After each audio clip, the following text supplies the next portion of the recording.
Votre parcours dans le système de justice, quand la victime est un nouvel arrivant ou à statut précaire, est le troisième guide de la série Droits et recours des victimes d'actes criminels produit par l'Association québécoise Plaidoyer Victimes. Pourquoi un tel guide? Bien, tout simplement parce que les besoins sont très nombreux. Les victimes doivent faire face à deux systèmes de droit fort complexes, le système de justice criminelle et le système d'immigration. De plus, plusieurs de ces victimes ont vécu des trajectoires migratoires très complexes, difficiles. Plusieurs ont quitté leur pays d'origine dans une situation d'urgence, ont laissé derrière elles leurs enfants, leurs familles, toutes leurs possessions. D'autres sont venus travailler au Québec pour offrir une vie meilleure à leur famille. Alors, dans un tel contexte, quand on est victime en sol québécois d'un acte criminel, la victimisation prend une toute autre dimension. Les victimes ont mille et une questions. Ils peuvent se demander qu'est-ce qui va arriver si je dénonce le crime à la police? Qu'est-ce qui va m'arriver si je dénonce mon employeur qui m'abuse? Que va-t-il m'arriver si je dénonce mon conjoint qui me parraine? Que va-t-il arriver à mes enfants? Comment faire valoir mes droits, mes recours si je ne connais pas les langues d'usage, si je ne connais même pas mes droits?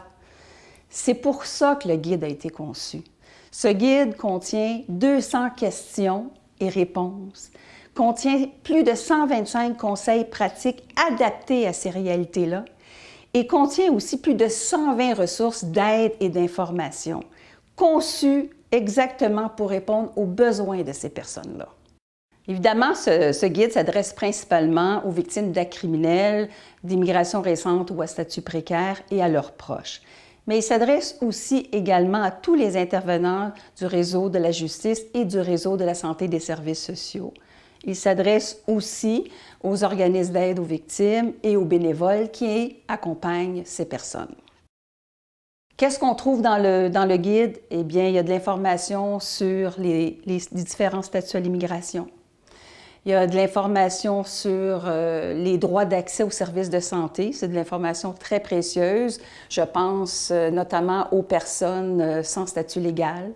Il y a de l'information sur la violence conjugale et l'impact d'une dénonciation et d'une séparation, sur le statut d'immigration et sur la possibilité de demeurer au Canada. Il y a évidemment de l'information sur le système de justice. On part de l'intervention policière, on aborde toutes les étapes du processus judiciaire criminel, de la comparution à la sentence et des libérations conditionnelles. On a un chapitre important sur les droits et les recours. On présente aussi une panoplie là, de ressources, plus de 120. Ce guide est simple, complet, conçu pour les victimes. Il est disponible en version électronique. Il est aussi disponible en anglais. L'Association québécoise Plaidoyer Victimes est particulièrement fière d'avoir élaboré ce guide, mais elle est surtout heureuse de pouvoir contribuer à sa façon au mieux-être des victimes et à les aider à faire valoir leurs droits et recours. Ce que j'aimerais dire, c'est que si vous êtes victime d'un acte criminel et que vous êtes à statut précaire ou que vous êtes nouvellement arrivé, n'hésitez surtout pas à consulter ce guide. Ça peut être très aidant pour vous et votre famille.